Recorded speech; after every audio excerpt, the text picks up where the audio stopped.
What's up, everyone? Welcome back to the Collider Interview Studio at Sundance 2025, brought to you by Rendezvous Capital. We are here in Park City supporting indie cinema, of course, but also LA Wildfire Relief Live. If you are able to support their organization, which is helping out those impacted by the wildfires, please go on over to lawildfirerelief.live. Thank you in advance for your support.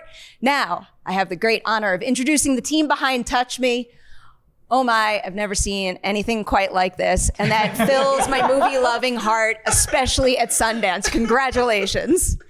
Thank you so much. Thank you. What's just so funny is like when I just don't think this movie's that weird. And then everybody else thinks it's that weird.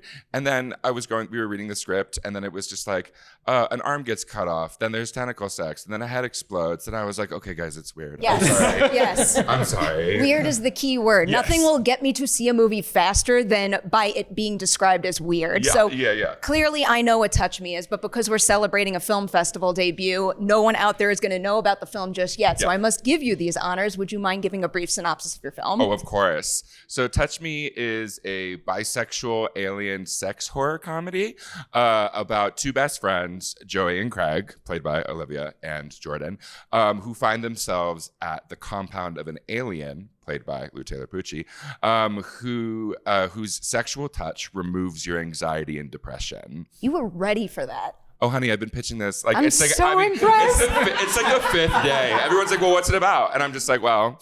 I feel like pitching it here at the festival, but even beforehand, when you have such an ambitious idea like this, to make sure that everyone you want to get on board, like fully understand your vision here. My favorite thing is when I say like, oh, there's an alien who, when you fuck it, you have, can I say fuck? Please do. Right, fuck. Fuck.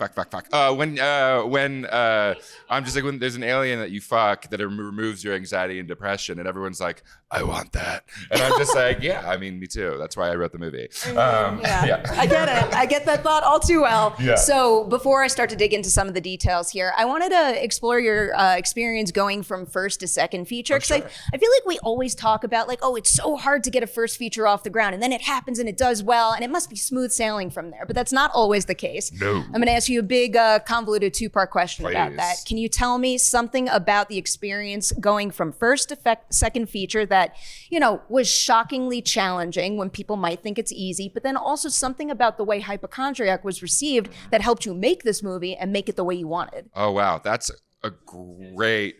No, and I have amazing answers for this.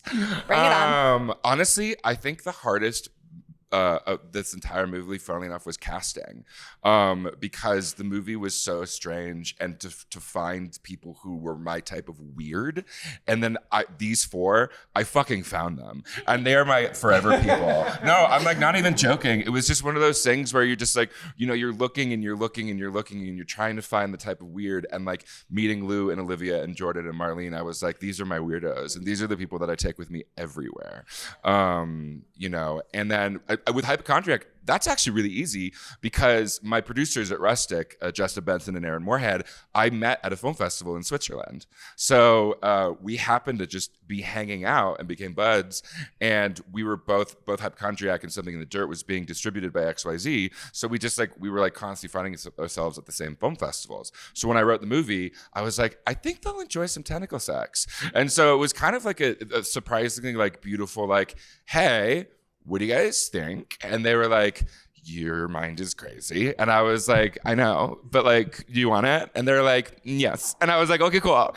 And so, but the thing is, just Hypochondriac is so dark, and you know, it's about my mental breakdown, and not that Touch Me isn't also about my suffering of OCD, but it's such a different movie, and they really got it right away. I want to follow up on something you just said, but now for all of you. So you are all his type of weird, but now I want to know, what is the very first thing you saw in Addison that signaled to you he was your type of weird?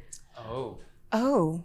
I mean, I got the script. David Lawson, one of our producers, sent it to me, and he called me and he's like, you're really fucking weird. I think you might like this movie. Will you read it and meet with the director later today? So I read it and I loved it. I laughed the whole time I read the movie, which is really hard to do.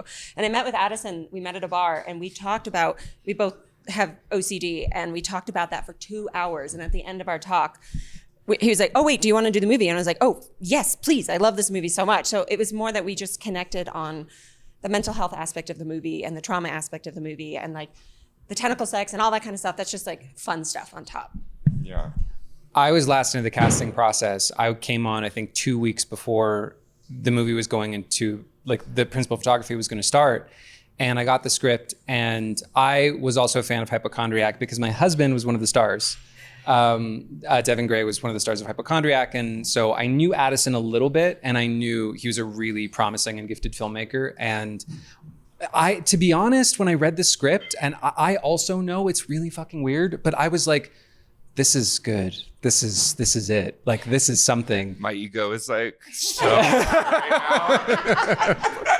I did though. Like, I knew it was out there, but I also, because we're both cinephiles, and I understood some of his visual reference points, and he's got this incredible cinematic lexicon that, I mean, just in talking with him for 5 minutes is so obvious. I just trusted it was going to be the kind of weird that worked and not the kind of weird that's arbitrary, which I find a little bit obnoxious when I watch movies. And I think I was right. That's the moral of this story. He's not 100%. I was right. He was right. Whoa. This is my second time around with Addison because I played his mama in Hypochondriac. But I think, you know what it is? He's given me the most challenging roles. And when you read something, at least for me, that frightens me a little bit, I have to do it. Because I think that's why it's frightening me. Like it's vibrating at another part of my body that I'm like, oh God, I don't know what this is, but I need to explore it. Hypochondriac was clearer for me on the page because I too, have mental illness in my family and, dyslexia and all that type of stuff. And I was like, oh my God, I think I get this. This one, he sent to me, I didn't realize he wrote Laura for me, but he sent it to me and I read it. And I said to my husband, oh my God, Addison's at it again. He wrote this thing, this frightens me, and I can't stop thinking about it. So I called him and I said, what is up with, who comes up with this? And he was like, do you want to play Laura? And duh. But yeah, so that's, for me, that's what it was. Laura is the scariest person. I am. Lou, you go talking to your She's the microphone. most evil character. I will say I love the movie as is, but I do feel like you need to make a sister sequel, and the whole thing needs to be told from Laura's perspective. Oh yeah. 100%. Yeah, right. Time to make Addison blush. Hey, Yeah. nice to meet Can you brag about me, please? What's up? Thank you. Oh yes, Addison. I love. No, wait. Okay. So actually, I read the script 3 times. I had no idea what the fuck was happening. Wait, am I allowed to say that? Yes. Okay. Oh no. Yeah, we know we And, can. But I was We're well really beyond like, that. this is the scariest thing I could possibly do. It's a hip hop dancing naked man for most of the film. What the hell would I be doing as playing an alien? And I asked him only sci-fi questions. I went and actually got to meet him for a second. And I said, like, what's in the serum? Do you get pregnant from alien sex? And he had all the answers. And that's actually what really made me go like, oh, this guy created an entire world that makes sense to him. And that's all I really care about, because the worst thing you would want is like somebody who created some kind of flippant comedy based on the fact that like that's funny or whatever. You know what I mean? It's like, no, this is a total surreal experience based on toxic relationships and love and sex, and it's real, and everybody can actually relate to it. I have so many follow-up questions. Lou, I'll stick with you for a quick moment, because clearly the character you're playing, I have to imagine you have so many questions going in, and it was making me wonder, like, did you have an aha moment while finding him? Like something you thought of or did that made you say to yourself, like, I get him to my core at this point? I always wanted to play Gene Wilder in Willy Wonka, and so I got to do that for the first time. Or Tim Curry in Rocky Horror Picture Show. And those are my like favorite cartoonish versions of this thing. This is a more realistic version of that, but yeah, I got to emulate my favorite people. I I'm wasn't like Keith quite ready for that Raniere comp. from Yeah, Nexium. totally. I just Keith Raniere from 100% Nexium. called None of either. us knew that. Yeah. It wasn't until we did our first press day. He was like that, and then I was like, oh my God, that makes so much sense. It makes all the sense in the world.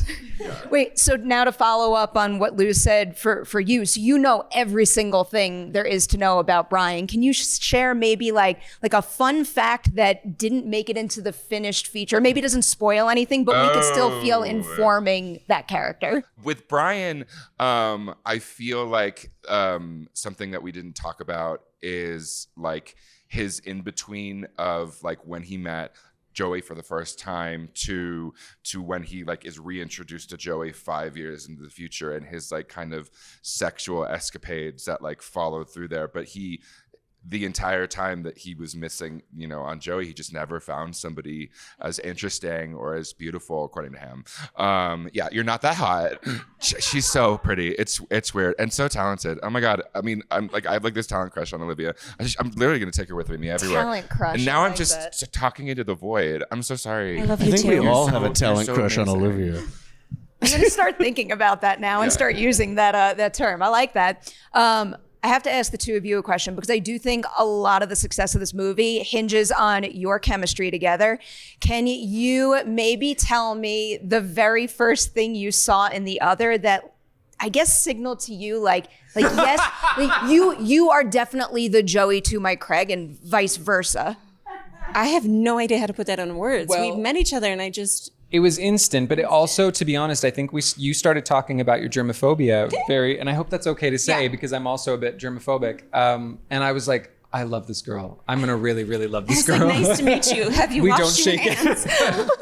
Yeah, and then next thing you know, you're slapping him with a dildo. Yeah, that's how it goes though. That's how it goes. That's not a No, we spoiler. hit That it off- happens in the first like 15 We hit it minutes off of the right movie. away. Yeah, In all- but genuinely. In all seriousness, It was we a did- clean dildo. We had it sanitized. It was an instantaneous connection, Yeah. and I don't know if we've talked about this a lot, but I feel like for both of us in our process, relationships are a really strong access point and an important one.